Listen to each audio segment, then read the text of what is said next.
कृपार्थमहं वन्दे परमानन्दमाधवम् श्रीमन्मदनगोपालं वृन्दारपुरन्दरम् श्रीगोविन्दं प्रपद्येऽनुग्रहकारकम् वन्दे मुकुन्दमरविन्ददलायताक्षम् कुन्देन्दुशङ्खदशनं शिशुदोतदृशम् इन्द्रादिदेवगणवन्दितपादपीठम् वृन्दावनालयमहं वसुदेवसूनुम् नवजलधरवरणं सम्पदभाषिकरणम् विकसितमलिनाशयम् विश्वदन्मन्दहास्यम्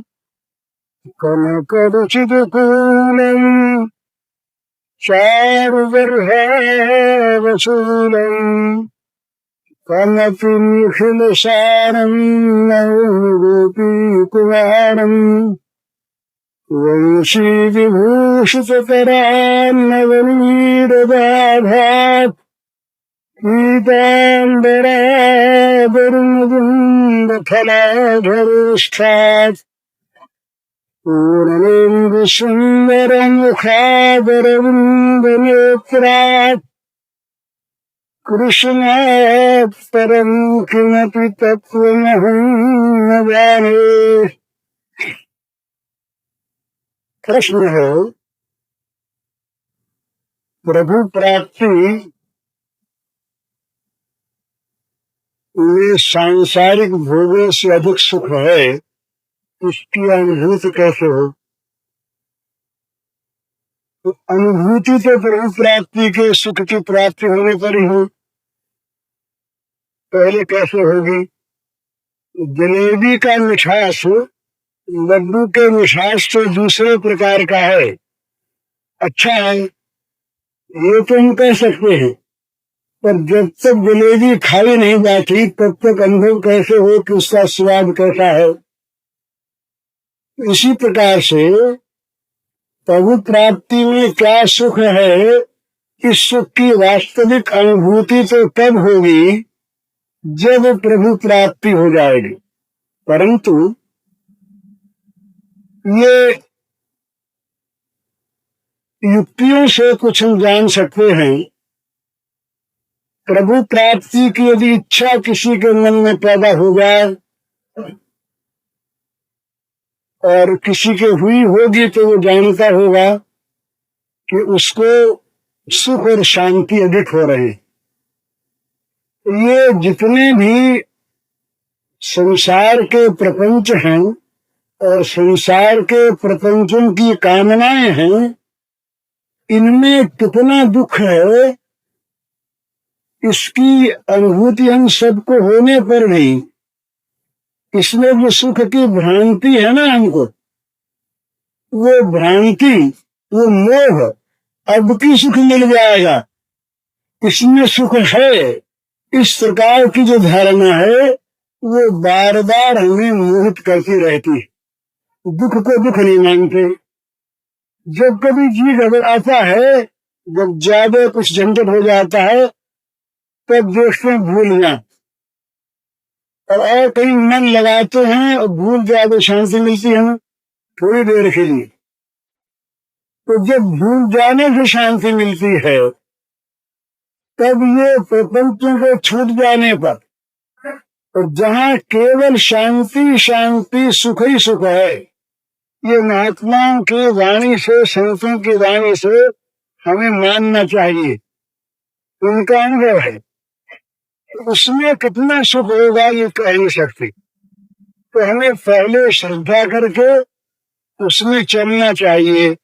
चलेंगे ही नहीं, सुख की अनुभूति होगी कैसे? हिमालय में बड़ी बर्फ है, बड़ी ठंडक है, पर हिमालय में अगर हम जाएंगे नहीं, हिमालय के चलेंगे नहीं आगे, तो ठंडक की प्रतीति नहीं होगी। जो आगे बढ़े ठंडक आएगी। इसी प्रकार पहले श्रद्धा से भगवान के मार्ग में चलना पड़ता है। महापुरुषों की, संतों की, शास्त्रों की भक्तों की वाणियों से वो कहते हैं सुख है, वो कहते हैं आनंद है, वो कहते हैं शांति है। उन्होंने शांति का, आनंद का अनुभव किया है, वे अपने अनुभव को बताते हैं। उनके अनुभव पर श्रद्धा करके हम लोग चलें। चलने पर शांति मालूम होगी, सुख मालूम होगा। ये ऐसी चीज है कि विवाद से नहीं मिलती, बात से नहीं मिलती, चलने पर अपने आप मिल जाती है और मिलने पर उसके आनंद की अनुभूति होती है। तो भगवान कैसा है, भगवान क्या है, उसमें कैसी शांति है, कैसा सुख है, इस प्रकार की तर्कनाओं को छोड़कर हमें चलने देना चाहिए। चल दे हम तो आगे जाकर के अपने आप हमको शांति मिल जाएगी। एक प्रश्न और है, वो है कल शायद किसी ने कहा होगा ये शुद्ध भक्ति, विशुद्ध भक्ति। तो पूछते हैं कि विशुद्ध भक्ति का स्वरूप क्या है।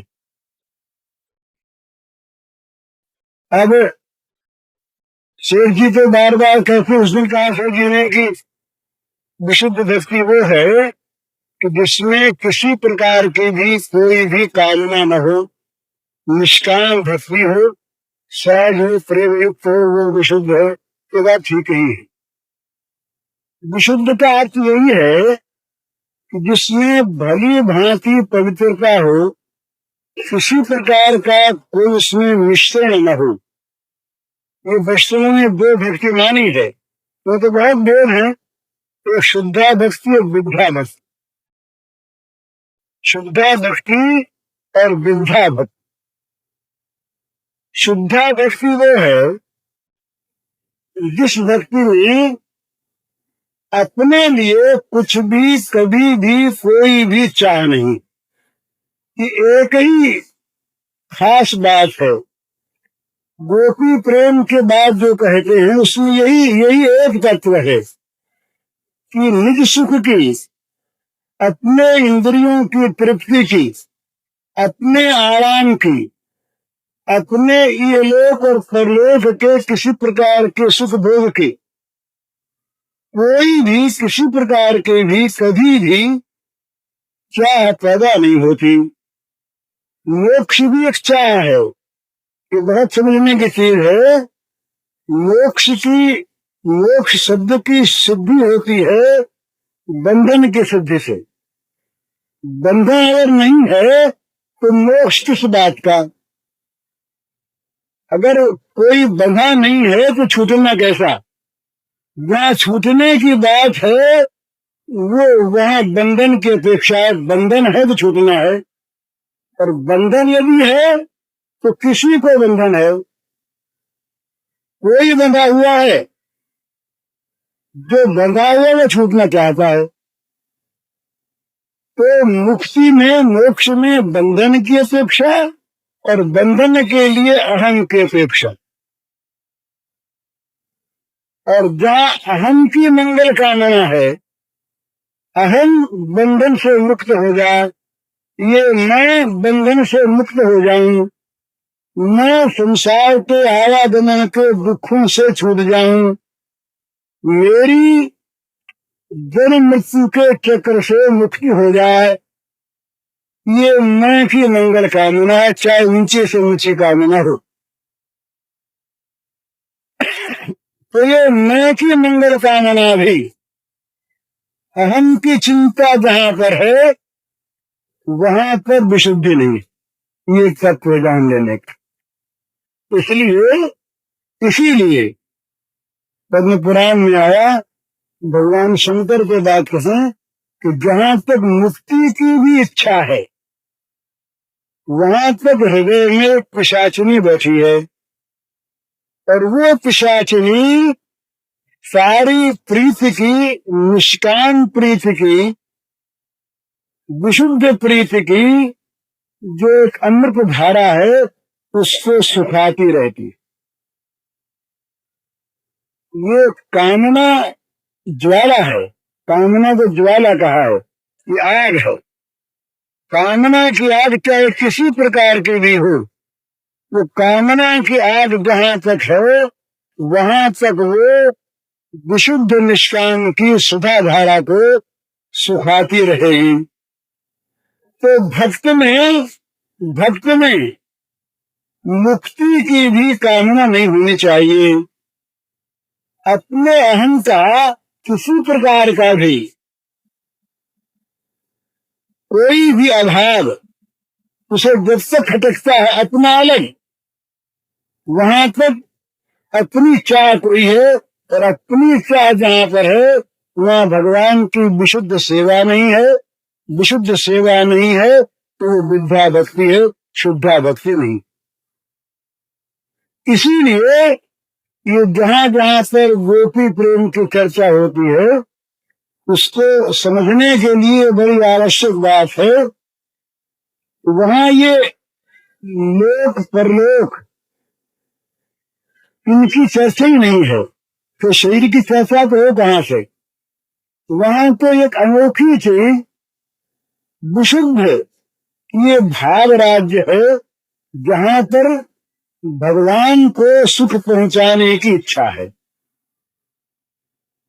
श्री कृष्ण सुखेच्छा जहां अनन्य है उसका नाम है गोपी प्रेम, उसका नाम है विशुद्ध भक्ति। विश्व भक्ति में ये बड़ी विलक्षण चीज है, दर्शन की कामना है। यह तो सूक्ष्म विषय है समझने का, रस का दर्शन की कामना है, और दर्शन से परम सुख की प्राप्ति है। ऐसा भला कौन प्रेमी होगा, ऐसा कौन भक्त होगा जो अपने भगवान का दर्शन न चाहता हो, जो अपने भगवान के दर्शन की जिसके मन में उत्कंठा न हो, जिसको दर्शन की सुख की भावना जिसकी न हो, ऐसा कौन भक्त होगा। है तो भक्त कैसा।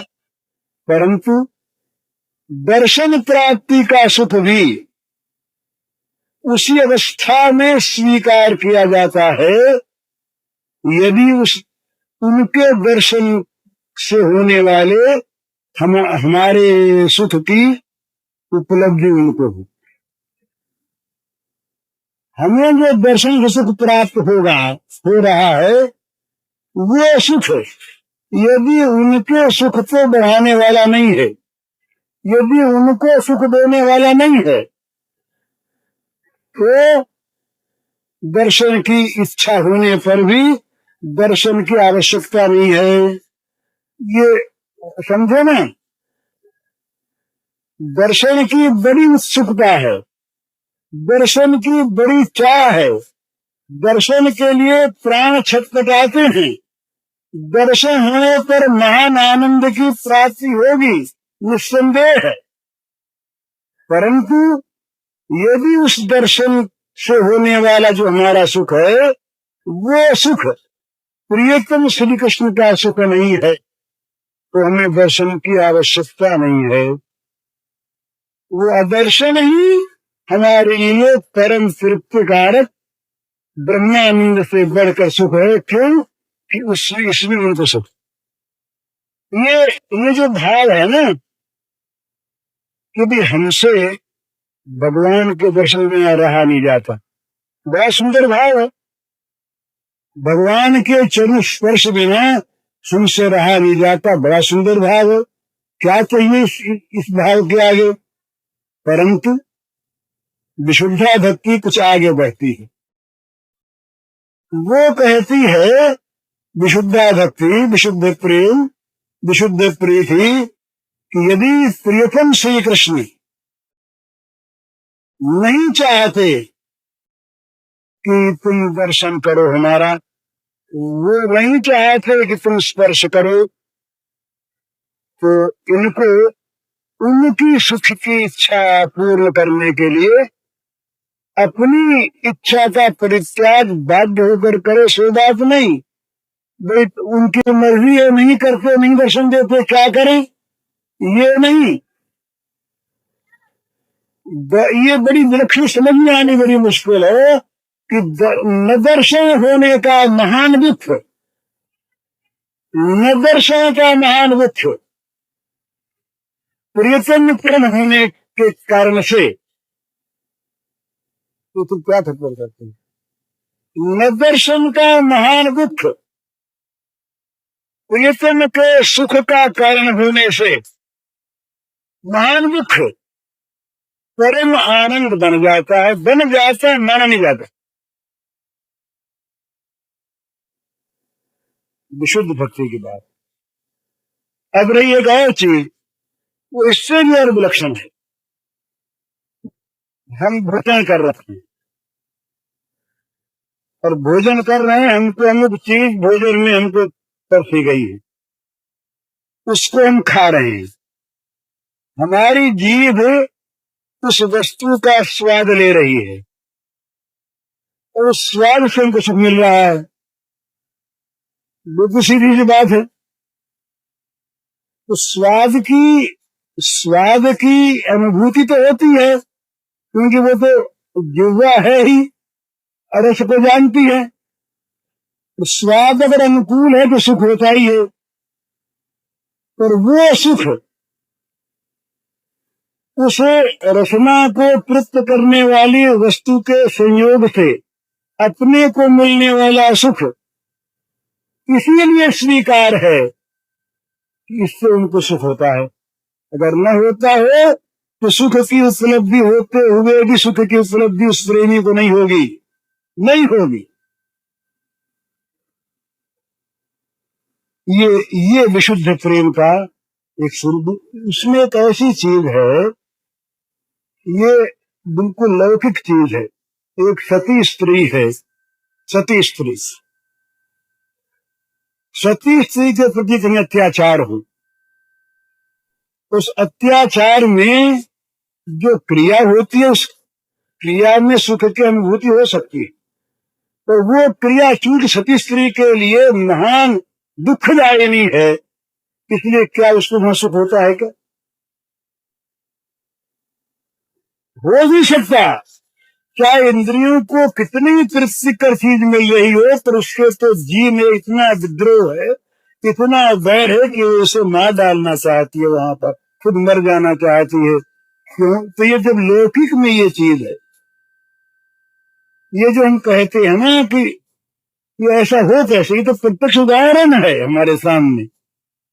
ऐसा होता है जहां भगवान के प्रति समर्पित जीवन है, जहां भगवान की सेवा के लिए ही जीवन का सारा संपूर्णतया संप्रदान हो चुका है, वहां पर तो ये प्रश्न ही नहीं उठता कि अपना सुख कभी भी बीच में आ सकता। तो अपने सुख की किसी प्रकार की भी कोई भी कल्पना जब तक भगवान से रहती है तब तक विद्या भक्ति है, विशुद्धा भक्ति नहीं।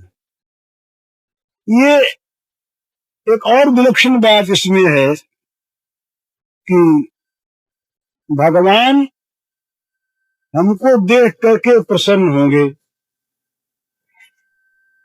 ये भाव ऊंचे से ऊंचा भाव माना गया है। इसलिए हम उनको प्रसन्न करने के लिए हम जीवित रहते हैं, उनको प्रसन्न करने के लिए हम रहते हैं। ये बात आई है उसमें। एक बार नंद बाबा के चरित्र में आती है कि जब नंद बाबा कन्हैया और दाऊ जी को लेकर गए मथुरा यज्ञ में और वो दोनों वहां रह गए, नंद बाबा अकेले लौट आए। तो ये कन्हैया दाऊ के जाने पर पीछे से वात्सल्यमयी यशोदा की क्या दशा थी, ये इसकी कल्पना हम लोग नहीं कर सकते। वो क्षण क्षण में जब वो बाहर दया से आवाज आए तो सोचती है कि खाया होगा, खाना पीना सब बंद। किसी ने आज हमसे पूछा कि हमें नींद बहुत आती है, क्या करें? हमने कहा कि भगवान का विरह जगा लो, नींद भूख दोनों मिट जाएगी। जग जाए तो वो इतनी व्याकुलता यशोदा मैया को क्षण भर का चैन नहीं, उस यहाँ तक दशा हुई कि लोगों ने तंग आकर के उस रास्ते से आना जाना छोड़ दिया, क्योंकि प्रत्येक जाने आने वाले ऐसे पूछती, कहाँ से आए हो, मथुरा से आए हो क्या, कन्हैया को देखा है क्या, बेचारे तंग अपने काम जा वो माने नहीं पूछे बिना। और चूंकि नंद बाबा की गृहिणी उससे बोले बिना लोगों का वो ठीक नहीं, सत्कार न रहे, जो उनका बोलना पे लोगों ने कहा उसको लग जाओगे। ये दशा। नंद बाबा का रथ आया, यशोदा मैया ने देखा बाहर से, अंदर से कि रथ की आवाज आई तो बाहर दौड़ी आई, देखा तो नंद बाबा अकेले। तो दाऊ को और श्री कन्हैया को न देख करके यशोदा मैया मूर्छित हो गई गिर पड़ी। तो नंद बाबा उसे जल वल मंगाया गया, छिड़का गया, गुलाब जल डाला गया, होश हुआ। तो नंद बाबा और यशोदा मैया का क्या कहना है, ये तो उत्तम से उत्तम कोटि के दोनों महामानव थे। पर वहां पर पतिव्रता शिरोमणि यशोदा मैया कहती नंद बाबा से कि स्वामी आप जीवित क्यों आ गए? अरे मैंने पढ़ा है कि राम से वन में छोड़ करके सुमंत आए और ये समाचार मिला, समाचार मिलते ही दशरथ ने प्राणों का परित्याग कर दिया समाचार से, और आप स्वयं वहां जाकर उनको छोड़ आए और आप जीवित आ गए। बड़ा आश्चर्य, बड़े दुख किया भाव है यहाँ पर। पतिव्रता स्त्री कभी पति का मर्म चाहती है क्या? तो यहाँ वो दूसरी स्थिति है। नंद बाबा बोले, रोने लगे नंद बाबा। नंद बाबा बोले, यशोदा तुम्हें पता नहीं मैं क्यों आ गया, मेरी तो लाश आती या खबर आती मरने की, मैं मर ही रहा था कि कन्हैया मेरी गोद में आ गया। बोला बाबा तू चल और मैं जल्दी आऊंगा। अब मेरे पुराणों ने कहा कि अगर हम यहीं रह जाएंगे और कहीं कन्हैया वहां गया और नंद बाबा नहीं मिले तो कन्हैया को कितना दुख होगा। तो कन्हैया को दुख न हो इसलिए मैं यशोदे जीवित आ गया, नहीं मैं कहा जीवित आ गया। तो जीना मरना खाना पीना ये इसलिए कि भगवान प्रसन्न हूं, पर ये इसमें गए, ये भी इसलिए नहीं, ये भी इसलिए नहीं कि भगवान प्रसन्न होंगे तो मुझे कुछ मिल जाएगा। भगवान प्रसन्न होंगे तो मुझसे अधिक प्रीति करेंगे, और कोई कामना नहीं, प्रीति की कामना नहीं, तो ये प्रीति की कामना भी नहीं करती, मुझे नहीं करती। भगवान, बस भगवान को हमें देखना है केवल प्रसन्न, हमसे वो प्रीति करें न करें। ये जो हम कहते हैं कि हम प्रीति करेंगे, एकांत प्रीति करेंगे, तो भगवान हमसे अधिक प्रीति करेंगे। विशुद्धा भक्ति वाले ये नहीं सोचते, वो सोचते हैं कि प्रीति न करें और प्रीति के बदले में विरोध करें, परंतु उस विरोध में उनको प्रसन्नता हो। बड़ा सुंदर दृष्टांत दिया है तुलसीदास जी महाराज ने चातक का। वो कहते हैं कि चातक ये प्रतीक्षा नहीं करता कि मैं जो घन मेघ बादल की इतनी सेवा करता हूं उसके बदले में बादल मुझसे प्रेम करे, चाहता है कि बरसे, चाहता है कि स्वाति में बरसे, तो चाहता है मुझे तृप्ति हो, परंतु यदि उसमें बादल की प्रसन्नता नहीं है तो नहीं चाहता, नहीं चाहकर छोड़ता नहीं, नित्य नई प्रीति करता है। जो घन बरसे समय सर, जो भरी जन में उदास, तुलसी चातक के ही तो तिहारी आस। तो आज बरसे चाहे कभी न बरसे, वो तो केवल तुम्हारी आशा करता रहे।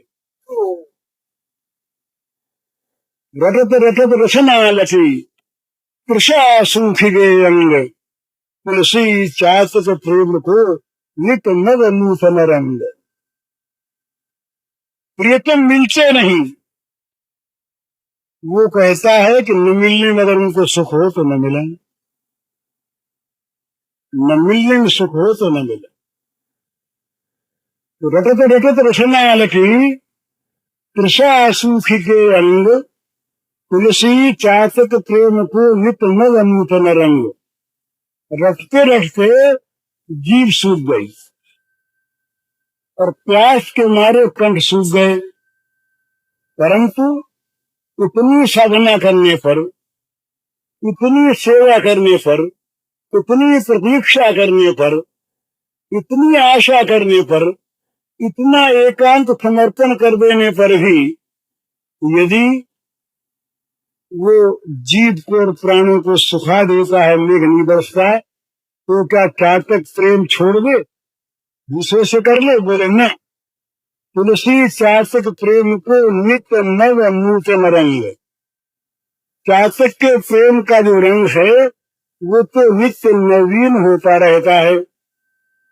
बोले अच्छी बात, न बरसा, मान लिया न बरसा, और अगर उल्टा व्यवहार किया तो, बुरा व्यवहार किया तो, बरख परख परुख पाहन तयद, पंख करे चुकतू, तुलसी शरीर चाहिए चतुर चातक चूक।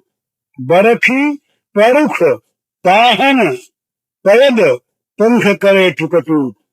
तयद कहते हैं मेघ को, परुख कहते हैं कठोर को, पाहन कहते हैं पत्थर को।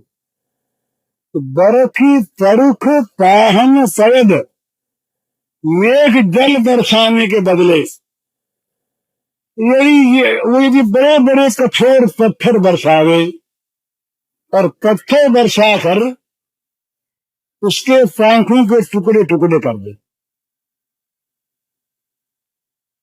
भाई इतना जुल्म करे, भले के बदले इतना बुरा बर्ताव करे, मिलना दूर रहा, इच्छा पूर्ण करनी दूर रही,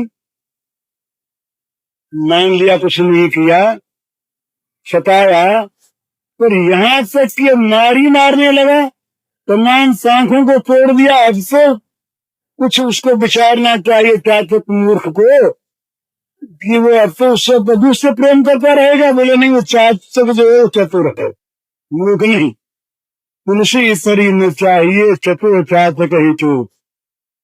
प्रेम का चतुर चातक यदि इस अवस्था में प्रेम छोड़ दे तो फिर प्रेम क्या है? वो तो निज सुख की चाह है, तो जहां निज सुख की चाह है वहां प्रेम नहीं, वहां शुद्धा भक्ति नहीं, बुद्धा भक्ति। तो उस अवस्था में भी चातक का प्रेम बढ़ता है। वो कहता है कि भाई पत्थर बरसा करके भी, आंखों को तोड़ करके भी याद तो करता है नहीं कि मेरा है, ये पत्थर क्यों बरसाने आता? पत्थर भी बरसा करके मेरी स्मृति तो उसको है ना, मुझे जानता तो वो है ना। भले पत्थर बरसावे, भले आंखों को तोड़ दे, पर वो मानता है। तो कहते हैं भाई ये क्या बात, ये क्या बात है? तो विशुद्धा भक्ति का रूप बताते क्या बात है? तो कहते हैं चातक चित चढ़तन कबं प्रिय प्रयोग के दुख। तुलसी प्रेम प्रयोगी है, कहां मातम जोग। जहां भी माप तौल है, जहां पर लेन देन है, वहां पर प्रेम नहीं व्यापार है। प्रहलाद ने भगवान से वर मांगने की बात कहने पर उलाहना देते हुए कहा, बोले महाराज ये लेन देन की बात आप क्या करते हो? तो जो सेवक ले ले कुछ भी, वो तो नफ भृत्य सवई बने, वो तो सेवक नहीं, वो तो बनिया है, चीजों का व्यापार करता है। दी एक चीज बदले में कीमत ले ली। तो ये तहान मापन जो तो कहते हैं कि चातक के करके का जो प्रेम है, ये माप तौल वाला प्रेम नहीं, लेन देन वाला प्रेम नहीं, कांटे से फोड़ने वाला प्रेम नहीं, ससीम प्रेम नहीं, तुलसी प्रेम प्रयोगी है। ये प्रेम का सागर लहरा रहा है, इसमें कहीं लेन देन नहीं। इसलिए चातक के मन पर अपनी प्रियतम मेघ का कोई दोष कभी चढ़ता ही नहीं, आता ही नहीं। अर्थ तो यह है कि वो हमारा दुख है, क्योंकि तुम्हारा सुख है, इसलिए हमें सुख के रूप में प्रतीत नहीं हो, अनुभूत हो। सुख उसको माना जाए, ये तो बहुत नीची कल्पना। सुख की प्रतीति है नहीं, ये उससे ऊंची भावना होने पर भी नीची ही। सुख की अनुभूति हो, क्योंकि तुम सुखी हो।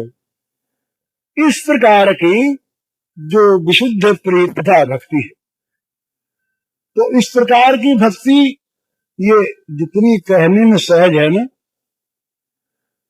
व्याख्या करने में बड़ी सहज चीज है। बोलना आ जाए, कहना आ जाए तो कह दे, पर जीवन में उतरने के लिए आवश्यकता है इसकी, तो वो कैसे पूर्ण हो, उसके लिए उपाय है। और वो उपाय ये है, भगवान एक हैं और भगवान को प्राप्त करने के मार्ग अनेक हैं और सभी ठीक हैं।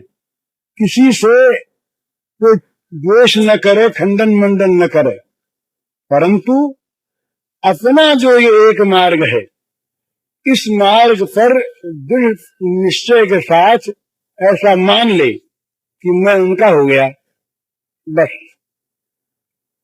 और ये केवल मानने से होता है।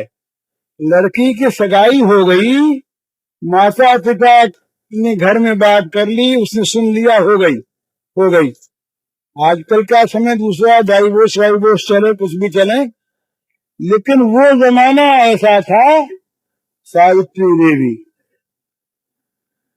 वो जंगल से आती है सत्यवान को वर करके, सत्यवान को वर आई, पिता के पास आई, माता के पास आई।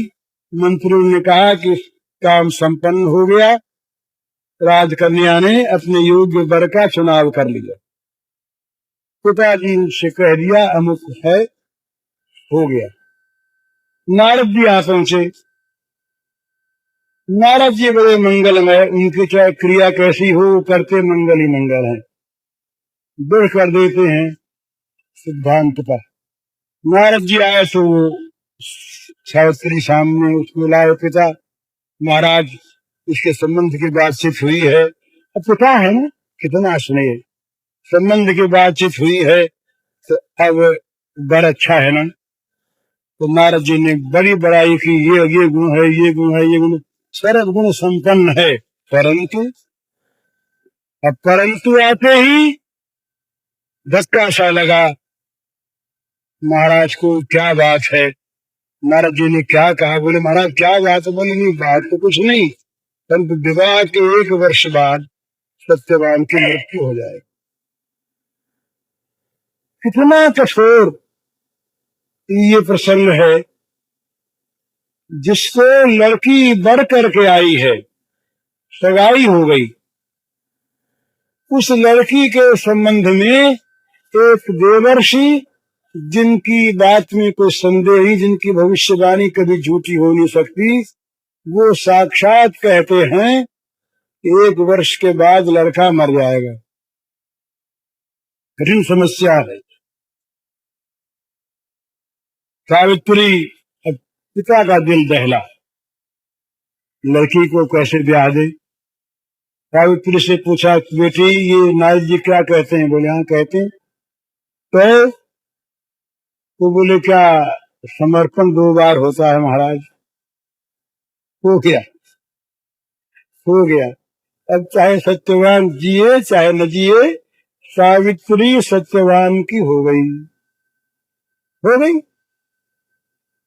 ये जो चीज थी, इस चीज ने आज बुद्धिवादी, आज का मनुष्य चाहे न माने, पर सावित्री ने यमराज पर विजय प्राप्त कर ली। नवीन प्रारब्ध का निर्माण हो गया। यमराज के वर्ष 400 वर्ष जीवित रहा सत्यवान। अंधे माता पिता के आंखें आ गई, राज्य मिल गया, 100 पुत्र हुए। ये हो गई इसका परिणाम। इसी प्रकार अगर कोई भक्त मान ले मैं उनका हो गया, हो गया, वहां ये अपेक्षा नहीं कि वो स्वीकार करते हैं कि नहीं। न करें स्वीकार, न करें। एकलव्य को शिष्य स्वीकार नहीं किया द्रोण ने, नहीं किया, हो गया, हो गया। तो द्रोण की के अंदर जो चीज थी उसको एकलव्य ने खींच लिया अपने समर्पण से, चाहे वो न देने वाले हों। इस प्रकार जो प्रेमी भक्त होता है, ये एक बात और ध्यान में रखने की है, जिस प्रेम में आदान प्रदान है वो नीचे दर्जे का प्रेम है। प्रेम सच्ची बात ही एकांगी होता है। प्रेम देना जानता है, लेना नहीं जानता। जो लेना चाहता है वो प्रेम नहीं। प्रियतम से जहाँ सुख की चाह है, वहां उस सुख में प्रेम जो है वो उस प्रेम में एक व्यभिचार पैदा कर देता है। सुख की इच्छा न, प्रियतम से मुझको सुख मिले, ये मुझको सुख मिले प्रियतम से, इस प्रकार की जो हमारी कल्पना है, ये प्रियतम को ही सुख मिले, इसमें एक व्याघात पैदा कर देती है ये कामना। इसलिए वो प्रेम कलंकित हो जाता है, वाणिज्य सुख की कामना होती है। तो प्रेम केवल देना जानता, इसीलिए ये महाराज अनोखी बात है, अनोखी बात है कि भगवान, स्वयं भगवान, ये प्रेमी जब देना चाहता है, उसकी चीज को लेने की कामना भगवान अपने अंदर पैदा कर देता, और किसी की नहीं। और कोई कुछ भी दे वो भगवान स्वीकार कर लेते हैं, अलग चीज है, परंतु उसके लिए उनके मन में कामना नहीं पैदा हो। यशोदा मैया के स्तनपान के लिए इनके मन में कामना है, गोपियों का मक्खन खाने के लिए इनके मन में कामना है, सबरी के बेर खाने के लिए राघवेंद्र के मन में कामना है, कामना है। पर वो कामना हमारी वाली कामना नहीं। वो कामना उन प्रेमियों के प्रेम का चमत्कार है, जो उस प्रेम रस का आस्वादन करने के लिए नित्य निरीय, नित्य निष्काम, पूर्ण काम, आत्मकाम, सर्वकाम भगवान में पवित्र दिव्य प्रेम कामना पैदा कर देती। और उस प्रेम कामना को लेकर जो लीला होती है, उसी का नाम रास लीला है। इस रास लीला में कहीं पर भी किसी प्रकार का भी मलिन भाव यदि आ जाए, देखना है, तो वो तो यहाँ जो छिछोरे लोग हैं, गंदे लोग, उनकी चीजों पर भगवान के महत्व ही क्या है? कुछ नहीं। वहां तो ऐसी ऊंची चीज है जिसकी कामना करते हैं बड़े बड़े ऋषि मुनि महात्मा, परमहंस समलात्मा, योगी सिद्ध, नारद शुक व्यास आदि। जिस प्रेम की कामना ब्रह्म विद्या ने जिसकी कामना की, ये कथा महाराज उसमें आती है पद्म पुराण में। पद्म पुराण की कथा है एक, ब्रह्म विद्या तप कर रही थी। उधर से ऋषि निकले, एक सरोवर के विमल तट पर बड़ी तेजस्विनी मूर्ति देवी ब्रह्म विद्या बैठी तपस्या में निरत। जब वो उठी तो ऋषि ने पूछा, माँ आप कौन हैं? तो कहा ब्रह्म विद्या। तो कहा क्या करती हैं? अज्ञान का नाश, ब्रह्म की प्राप्ति करा देना, ये मेरा काम। तो आप क्या कर रही हैं? कहा मैं तप कर रही हूँ। आप तप माँ क्यों कर रही हैं? सारे अज्ञानियों के अज्ञान का नाश करना आपका स्वभाव स्वरूप, आपको तप की आवश्यकता है। तो कहाँ तप की आवश्यकता इसलिए है मैं भगवान के प्रेम का स्वरूप उपलब्ध करना चाहती हूँ, ये मुझे प्राप्त नहीं है। तो ब्रह्म विद्या में जहाँ सारी कामनाओं का विनाश होने पर ब्रह्म विद्या प्राप्त होती है, उस ब्रह्म विद्या में भी प्रेम कामना पैदा कर देता है। और ब्रह्म विद्या की वो कामना भगवान में कामना पैदा कर देती है। ये विशुद्ध प्रेम, विशुद्ध रति, विशुद्ध प्रीति का ये एक निदर्शन है। तो विशुद्ध प्रीति का शुरुआत कहाँ से होता है? त्याग से होता है। जहाँ त्याग नहीं है वहां तो भक्ति की बात नहीं करनी चाहिए। ये हम लोग बहुत सहज में मान लेते हैं कि त्याग कुछ करना पड़ता ही नहीं है, वैराग्य है ही नहीं, तो भक्ति अपने आप आ जाएगी, तो बस मौज करेंगे।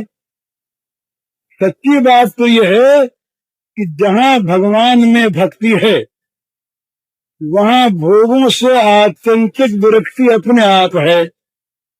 हमारे सारे हृदय की सारी भावनाएं, सारी वृत्तियां, सारी प्रवृत्तियां, इंद्रियों के सारे कार्य, ये सब के सब जब भगवान के लिए होने लगते हैं तब संसार में अनुरक्ति कहाँ है? संसार के भोगों में अनुराग कहाँ है? लेकिन संसार के भोगों में अनुराग है तो भगवान में अनुराग कहाँ है? भगवत अनुराग संसार के अनुराग को खा जाता है। संसार का अनुराग भगवान के अनुराग में जाकर के आत्मसात, उसमें जाकर घुल मिल जाता, रहता नहीं। फिर जो संसार में उस भक्त की प्रीति रहती है, वो प्रीति संसार में नहीं रहती, वो प्रीति भगवान के नाते रहती। जैसे पतिव्रता स्त्री अपने ससुराल के सारे संबंधियों के साथ संबंध मानती है, तो मानती है पति के नाते। नाते ने राम सो मनियत सुसे बजहालो, अंजन कहा आंख जई फूटे, बहुत तक कहूं कहालो। जितने भी सौहार्द के, सुसैवता के संबंध हैं, तो सारे संबंध भगवान को लेकर, तो उसका फिर एकमात्र संबंध, एकमात्र उसका प्रीति का विषय, एकमात्र अनुराग का विषय सब जगह से सिमट कर एक भगवान में आ जाता है। तुलसीदास महाराज ने प्रार्थना की, या जग में जह लगी, या तन की प्रीति प्रतीत सगाई, सो सब तुलसीदास प्रभु ही सुन पूरे सिमट ये कठाई। तो कहते हैं कि इस जगत में, इस शरीर को लेकर जहां भी जो भी प्रीति है, जहां भी जो भी विश्वास है, और जहां भी जो भी अपनापन है, तो सारी प्रीति, सारा विश्वास और सारी आत्मीयता सब जगह से सिमट कर एक भगवान के चरणों में आ जाए। ये चरण ही मेरे,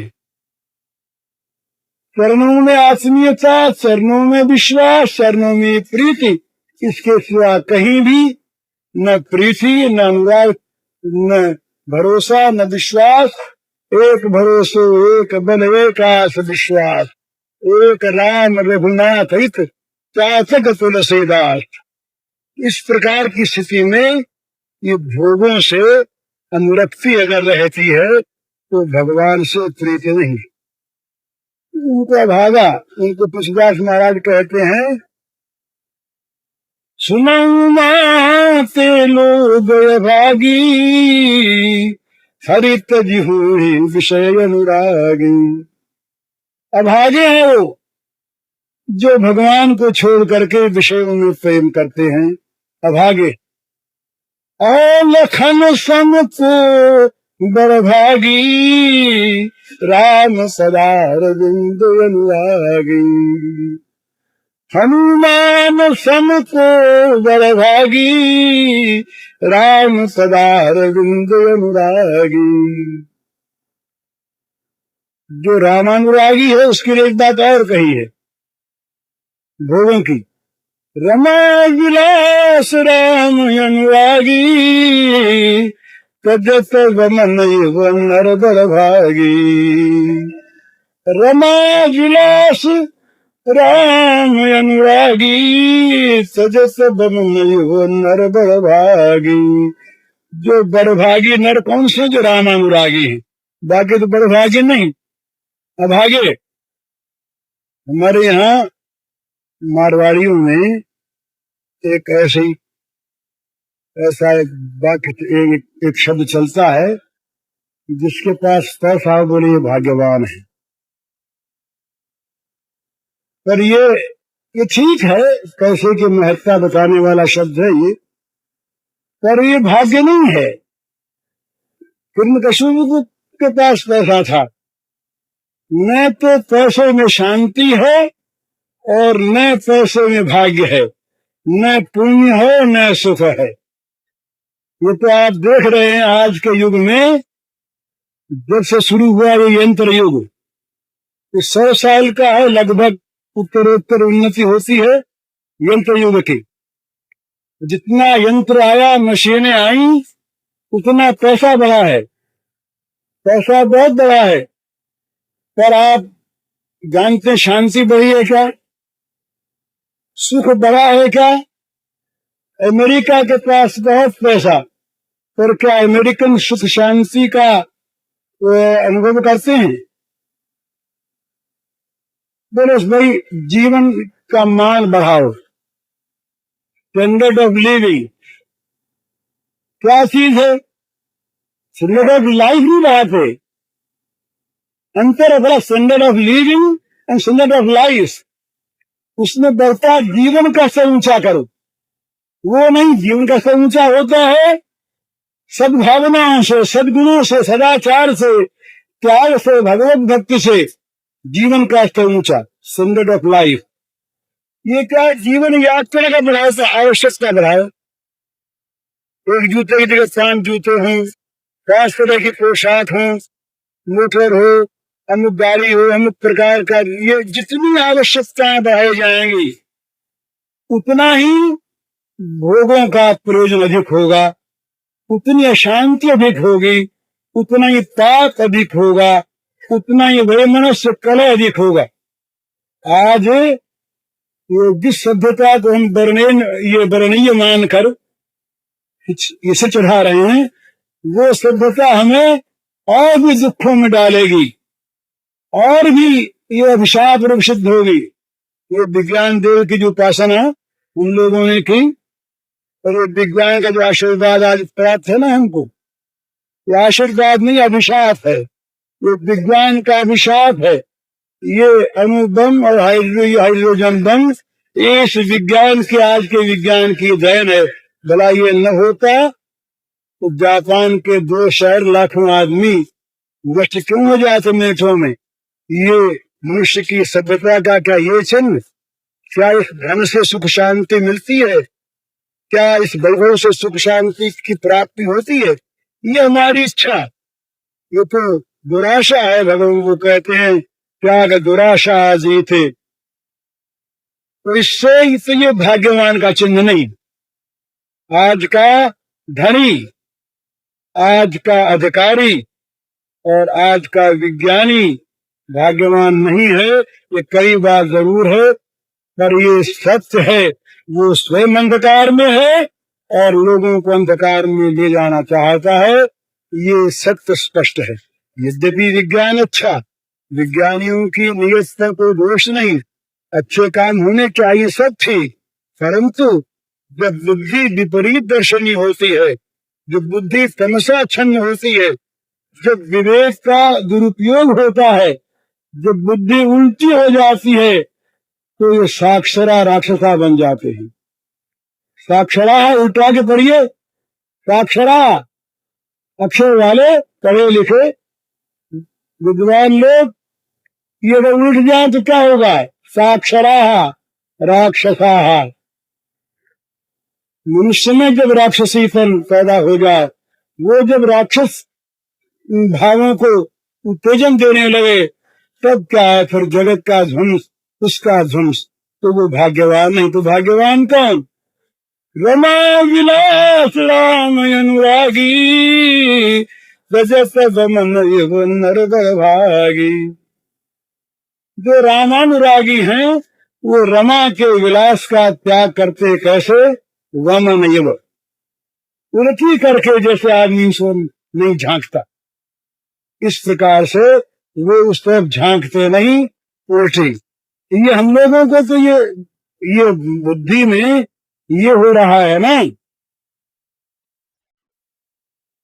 त्याग करने पर भी सत्याम छोड़ के सत्संग में आ गए और क्या करते? और कई साधु हो जाए तब तो बहुत ज्यादा, घर छोड़ दिया, घर छोड़ दिया, इतना बड़ा घर त्याग दिया। इतने बड़े घर की जहाँ स्मृति है, वहाँ घर की महत्ता कहाँ गई? महत्ता का त्याग तो किया नहीं। बोले देखो हमने कितना बड़ा त्याग किया, इतने बड़े राज्य का त्याग करके हम सन्यासी हो गए। इतने बड़े महान राज्य का, इतना बड़ा महान राज्य अगर हमारे मन में है, उसकी महत्ता, उसका गौरव यदि हमारे मन में बना हुआ है, तो हमने उसका त्याग क्या किया? हमने तो उसका को छोड़ करके उसके छोड़ने का एक नया गौरव, एक नई महिमा, एक नया अभिमान पैदा किया और उसके द्वारा नया मान पैदा करना चाहते। जगत कहे कितना बड़ा आदमी था और कितना बड़ा त्यागी है, उसने कितना महान त्याग किया, ये हम सुनना चाहते हैं, चाहे कान से, चाहे लेखनी से, चाहे इतिहास से। कितना बड़ा महान त्याग किया, उसमें त्याग नहीं। त्याग तो वहां पर है जहां पर या तो उसकी सत्ता नहीं, और यह सत्ता यदि है तो नगण्य सत्ता है, तुच्छ सत्ता है। विषयान विश्व त्यज, विश्व बुद्धि, मल बुद्धि, नगण्य बुद्धि, तुच्छ बुद्धि, अचल आसत बुद्धि, ये जब हो जाए तब असली त्याग। तो भगवान के लिए जब त्याग होता है ना, तो असली त्याग होता है। फिर चीज चाहे रहे, फिर ये मौगली रहता है, क्योंकि वो तो विशुद्ध पूजा की सामग्री बन जाती। ये भोगों के दो रूप हैं। जब तक भोग अपने भोग की सामग्री है, तब तक विश्व रूप, और वही भोग जब भगवान के पूजा की सामग्री बन जाते हैं, तो पूजा करने के बाद प्रसाद बन जाते हैं। यज्ञावशेष, सारे पापों का नाश करने वाला, यज्ञ शिष्टाचार संतो मुच्चन्ते सर्व किल विषयी। भोगों के दो रूप हैं, भगवान के समर्पित भोग और अपने इंद्रियों को सुख देने के लिए प्राप्त होने वाले भोग, दोनों ही भोग है। तो एक हम भोग लगाते हैं, असली भोग तो वो है भगवान के, जिसका भोग लग गया वो भोग, तो नहीं तो रोग। भगवान के बिना जो भोग है वो रोग है। भोग रोग जग जीवन भाऊ। तो ये सीता जी ने कहा कि राम के बिना जो भोग है, ये तत्व है। राम के बिना का भोग क्या है? तो रोग है। राम के बिना का जो जीवन है वो तो भार जीवन है, वो जीवन कैसा है? तो इसी प्रकार से जमजासना सरिस संसारू यमजासना, और क्या है? गुजरात महाराज ने कहा कि तेनर नरक रूप जीवस जग भय भंजन पद विमुखा भागी। वो स्वयं नरक का भोग करते हैं रात दिन, चाहे वो धनी हूँ, चाहे वो राजा हूँ, चाहे वो अधिकारी हूँ, चाहे बड़े महात्मा माने जाते हूँ। जब तक मन में भोग की आसक्ति है, भोग पर आस्था है, भगवान की स्मृति है, तब तक उनका जीवन नरक रूप है, नरक रूप जीते हैं और पास आने वालों को नरक की पीड़ा, नरक की दुर्गंध दे देते हैं और वो अभागे। तो भाग्यवान वो जिसका मन भगवान लगे, भाग्यवान वो जो भक्त, भक्त वो जो भगवान में अनुरक्त, और भगवान में अनुरक्त वो जिसकी जगत में कहीं अनुरक्ति रही नहीं, सारे विषयों का भगवान के चरणों में समर्पण करके, जो अपने लिए किसी भोग की आकांक्षा को मन में रखता ही नहीं, अपना कोई भोग जिसके मन में रहता ही नहीं, वो भगवान का भक्त। तो इस प्रकार का हम भगवान का, इस प्रकार के हम भगवान के भक्त बने, इसकी पहले इच्छा होनी चाहिए। इसमें विशेषता है, ये भक्त बनने पर सारे गुण अपने आप आते हैं। बड़ा एक दूसरी चीज है ये, एक तो गुणों को अर्जन करके हम भक्ति पैदा करें, और एक भक्ति आने तो सारे गुण आ जाएं। तो ये कई तरह के साधन के तरीके हैं। एक वो तरीका है जिसमें गुणों का अर्जन करो, पहले अधिकार प्राप्त करो पहले, उसके बाद वो चीज तुम्हारे पास आवेगी। एक वो कि तुम्हारी चाह ही तुम्हारा अधिकार है, तुम्हारी चाह ही तुम्हारा अधिकार है। तुम उस वस्तु के मन में क्या मन में पैदा कर लो, वो मिल जाएगी, उसको मिलती सारे गुण अपने आप आ जाएंगे। तो भक्ति में ये विशेषता है, भक्ति में पहले गुणार्जन की आवश्यकता नहीं है, भक्ति में तो भगवान के प्रति अनुरक्ति की आवश्यकता है।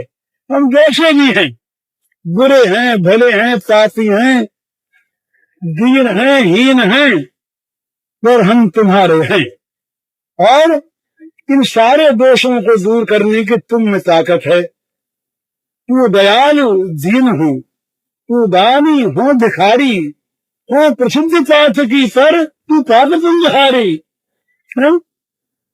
जीव ही तू वही है, तू स्वामी मैं चेरो।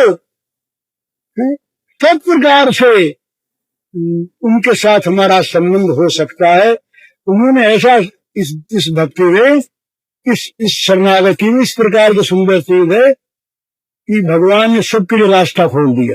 ये किसी पाप यो नया है, मन पापे पा सकते, ये किसी पाप कोई कैसा भी हो, वो अगर चाहे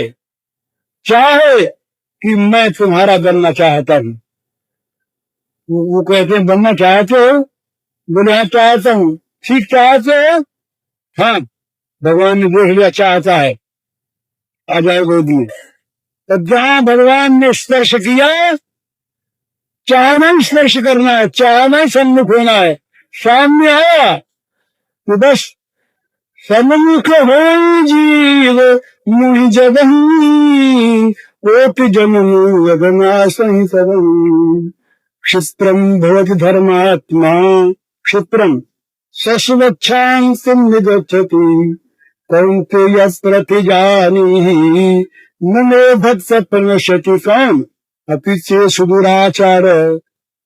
अभी अभी जो सुदुराचार था वो अभी अभी भक्त हो गया।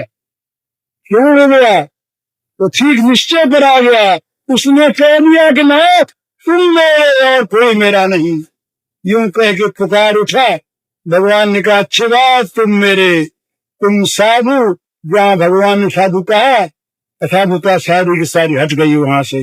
भगवान के कहते ही सारे अमंगल वहां से विदूरित हो गए, भाग गए, नष्ट हो गए, सारा अज्ञान धुल गया, सारे पाप जल गए।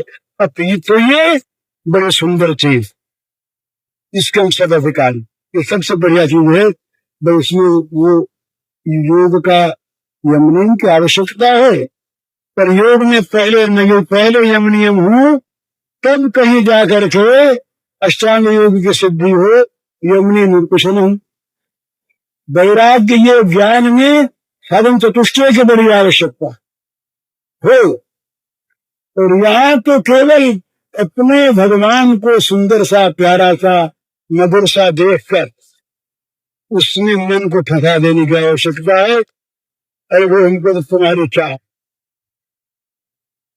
उसी तनाजुब देखेगा कि चाह में तो कहीं गड़बड़ नहीं है। चाह अगर हमारी है तो तुम चाहे कैसे भी हो, विशुद्ध, तुम अशुद्ध हो, हम शुद्ध कर लेंगे। भगवान कहते हैं हम शुद्ध कर लेंगे, पवित्र हम बना देंगे, कोई बात नहीं, तुम्हारे सारे पापों से मुक्त हम कर देंगे। और क्या है, अहम तो असुर पापे भो मोक्षिष्यामि, विशुद्ध हम कर लेंगे। तुम्हारा सारा काम हमारे जिम्मे रहा, वो तो क्षण हम चला लेंगे तुम्हारा काम। तुम्हारे विघ्न हम टाल देंगे, नहीं हमारी कृपा टाल देगी।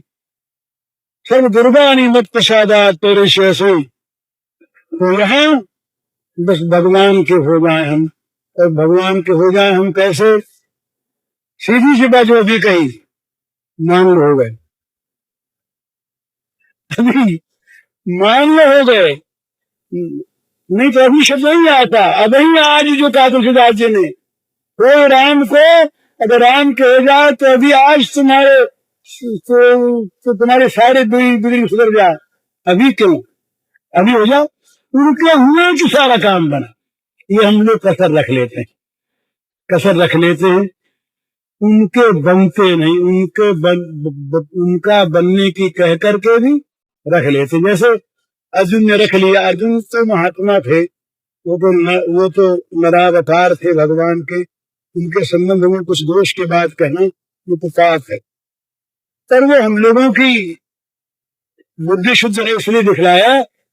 अर्जुन ने कहा हमारा शिष्य स्वयं स्वाभिमान काम प्रपन्न, मैं शर्म हो गया आपके, आज का चेला हो गया, आज मैं आप बताइए मैं कैसे तुम कैसे जाऊं, आप बताओ मेरी बुद्धि काम नहीं कर रही।